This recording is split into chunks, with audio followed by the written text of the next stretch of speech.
Assalamualaikum warahmatullahi wabarakatuh. Bismillahirrahmanirrahim. Alhamdulillahirabbil alamin. Wassalatu wassalamu ala asyrafil anbiya wal mursalin sayyidina maulana Muhammad wa ala alihi wa ashabihi ajmain, amma ba'du. Selamat bertemu kembali dengan saya Muhammad Tajib di channel Kampung Ilmu, channelnya orang-orang yang tetap istiqomah mencari ilmu. Pada kesempatan ini saya akan menyampaikan isi kitab Jailun Nasri Al-Mansyud, generasi pemenang yang dijanjikan, generasi pemenang yang ditunggu-tunggu. Salah seorang rekan saya bertanya dengan penuh rasa sedih, heran, dan tidak habis mengerti setelah melihat peristiwa pembantaian kaum muslimin di kamp pengungsi Sabra dan Shatila di Beirut, Lebanon.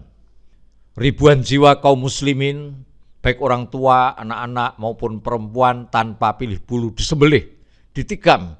Ribuan rakyat yang tidak bersenjata, yang tidak berdaya dan tidak berdosa itu dibunuh dengan keji. Dengan keji. Ini hanya karena disebabkan mereka kaum muslimin. Hanya karena mereka kaum muslimin.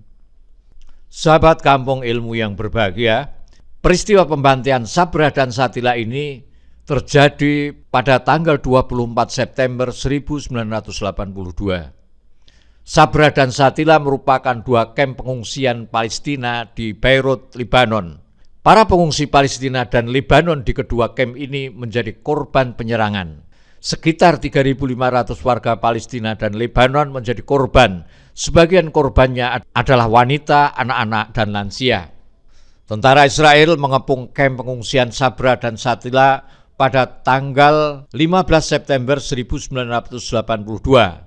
Sehingga para pengungsi itu tidak bisa kabur atau keluar dari tempat itu. Pada tanggal 16 September 1982, tentara Israel mengizinkan sekitar 150 milisi Kristen Palangis mendatangi kamp Sabra dan Shatila. Mereka melakukan kekejaman terhadap orang-orang Palestina dan Lebanon yang ada di pengungsian tersebut. Milisi Kristen Palangis memperkosa, memutilasi, dan membunuh warga sipil termasuk wanita dan anak-anak dan lansia. Tentara Israel tidak menghentikan kekejaman milisi Kristen Palangis terhadap warga sipil. Tentara Israel malah menembak ke langit-langit untuk menerangi kegelapan, sehingga milisi Kristen Palangis bisa melanjutkan aksinya. Esok hari, mereka menggunakan bulldozer untuk membuang dan menyingkirkan warga sipil yang tewas akibat peristiwa pembantaian tersebut. Korban pria yang selamat dibawa oleh intelijen Israel untuk diinterogasi. Setelah diinterogasi, milisi Kristen Palangis membawa mereka dan beberapa di antaranya dieksekusi mati.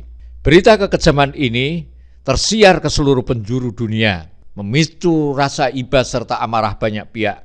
Sementara itu, penguasa Arab khususnya dan kaum muslimin pada umumnya pada saat itu, dari timur sampai barat sama sekali tidak berdaya. Mereka bagaikan makhluk mati, sedangkan dunia beradab dan maju serta PBB hanya menontoni saja peristiwa tragis itu. Mereka sama sekali tidak bergerak dan bertindak. Pembantaian Sabra dan Shatila ini sungguh mengenaskan. Tapi video ini tidak hendak bercerita tentang tragedi Sabra dan Shatila. Kalau ingin tahu ceritanya, silahkan cari beritanya di Google. Insya Allah banyak tulisan-tulisan yang menceritakan kejadian tragis ini. Mendengar pertanyaan dan gugatan itu, saya menjawabnya dengan tenang. Ya, saya melihat dan mendengarnya. Bahkan saya ikut merasa sedih dan pedih. Saya ikut mengalami dan merasakan pahit dan getirnya. Hati saya mendidih melihat sikap hina bangsa Arab dan kaum muslimin. Sebelumnya, suatu negara Islam telah mereka serang, yaitu Palestina. Negerinya dihancurkan, masjidnya dirubuhkan, bahkan orang-orangnya yang tengah rukuk dan sujud di dalamnya dibunuhi. Kehormatan wanita Islam mereka nodai. Akan tetapi saya tidak pernah mendengar sikap tegas bangsa Arab dan umat Islam terhadap para penjahat itu. Maksudnya Israel dan Amerika. Tidak pernah terdengar sikap dan tekad mereka untuk menolong para mustadhafin yang naas itu. Meskipun mereka terdiri dari ibu, bapak, saudara-saudari sebangsa dan seiman. Mereka hanya berdiam diri, sunyi, sepi, seperti sepinya malam. Fa idza sami'ta lahum sautan zahiran fa bi syatmi ba'dihim ba'dha. Wa idza ra'aitahum yauman yataharraquna bi khimasin wa quwwatin fa fi qitali ba'dihim ba'dha. Kalau Anda mendengar suara keras mereka, tentu pada waktu mereka sedang mengumpat dan memaki saudaranya seiman dan seislam. Kalau Anda melihat mereka sedang bergerak dengan semangat yang berapi-api, tentu pada waktu mereka sedang memerangi saudaranya seiman. Mereka seolah-olah ingin menunjukkan suatu sikap yang bertolak belakang dengan apa yang dicontohkan, yang diuswahkan oleh Rasulullah Sallallahu Alaihi Wasallam dan para sahabatnya di dalam surat Al-Fatah. Asyidda'u 'alal kuffar, keras terhadap orang-orang kafir, ruhama'u bainahum, cinta kasih terhadap orang-orang sesama mukmin. Mereka justru sangat keras terhadap saudaranya seislam dan seiman, serta berkasih sayang dengan musuh-musuhnya. Mereka bersikap congkak terhadap sesama kaum mukmin. Mereka seolah-olah merasa kagum dan terpanggil dengan sifat Yahudi seperti yang digambarkan oleh Allah. Ba'suhum bainahum syadid, tahsabum jami'a wa qulubum syatta, dzalika bi annahum qaumul la ya'qilun. Permusuhan antar sama mereka sangat hebat. Kamu mengira bahwa mereka itu bersatu, padahal hati mereka terpecah belah. Hal itu disebabkan mereka kaum yang tidak berakal. Lalu rekan saya tiba-tiba memotong pembicaraan saya. Katanya, qala sahibi, walakin ama li hadzal dula min akhir, ama li hadzal lail min fajrin, ama ana li hadzal ummah an ta'rifa ghayataha wa tahtadi ila tariqiha. Apakah malam ini belum juga mau berakhir? Ama li hadzal lail min fajrin, apakah fajar belum juga mau menyingsing? Apakah umat ini belum tiba waktunya untuk mengenali tujuan dan memahami dinnya, agamanya? Apakah umat kita belum juga mau bersatu padu untuk membunuh musuh-musuhnya, bukan malah membabat habis saudara seislam dan seimannya? Apakah belum tiba waktunya bagi mereka untuk menyadari dirinya? Apakah belum tiba waktunya bagi mereka untuk menanggalkan seragam kehinaannya dan mengenakan busana kemuliaan? Apakah belum tiba waktunya bagi mereka untuk menghapus noda-noda kekalahan dan kehancuran dengan hari-hari kemenangan?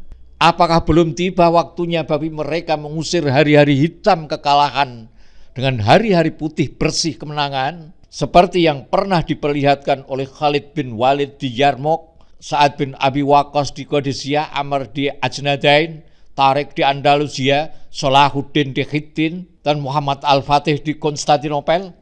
Pertanyaan yang begitu gencar berhamburan keluar. Segera saya jawab dengan kalimat yang saya usahakan bisa menenangkan pikirannya. Qultu lahu la tai'as ya sahib. Saya berkata kepadanya, janganlah engkau berputus asa wahai saudaraku seiman. Sunnah Allah Ta'ala sudah menetapkan, sehabis malam akan segera tiba fajar shadiq. Bahkan malam yang paling pekat pun biasanya menjelang fajar tiba. Tetapi hendaklah senantiasa kita mengingat bahwa hukum Allah Ta'ala itu sungguh amat keras. Tidak kenal bulu dan pilih kasih. Sunnah Allah itu tetap dan bukan musiman. Kita harus bekerja sama atas dasar kesadaran. Kita harus selalu berpijak pada dua hal yang menjadi dasar, yaitu Islamlah yang menjadi roh umat kita.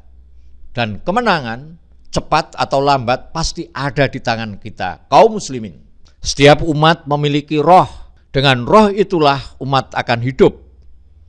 Ini sama halnya seperti roh dalam setiap individu. Jika roh sudah keluar dari tubuhnya, maka ia akan kembali menjadi individu berantakan yang lemah, tidak berdaya. Seperti suatu bangunan tanpa pondasi. Individu, apabila sudah kehilangan rohnya, ia akan menjadi mayat tanpa kehidupan. Melihat kenyataan yang ada, maka kita dapat melihat sendiri, sesungguhnya kini umat kita hidup tanpa roh. Mungkin di antara Anda ada yang bertanya, apa yang roh umat kita? Dan siapa pula yang menginginkan umat kita tanpa roh? Di sini saya akan menjawab dengan tegas, roh umat kita ialah Islam. Islamlah yang menghidupkan umat kita dari maut kemarin. Islamlah yang mempersatukan umatnya dari cerai-berai. Islamlah yang menyului kita dari kesesatan. Islam mengeluarkan kita dari kegelapan menuju cahaya. Dan Islam pula lah yang menjadikan kita sebaik-baik umat yang dikeluarkan untuk manusia seluruhnya. Islam mengeluarkan kita dari kegelapan menuju cahaya. Islam pula lah yang menjadikan kita sebaik-baik umat yang dikeluarkan untuk umat manusia seluruhnya. Assalamualaikum warahmatullahi wabarakatuh. Muhammad Tajib.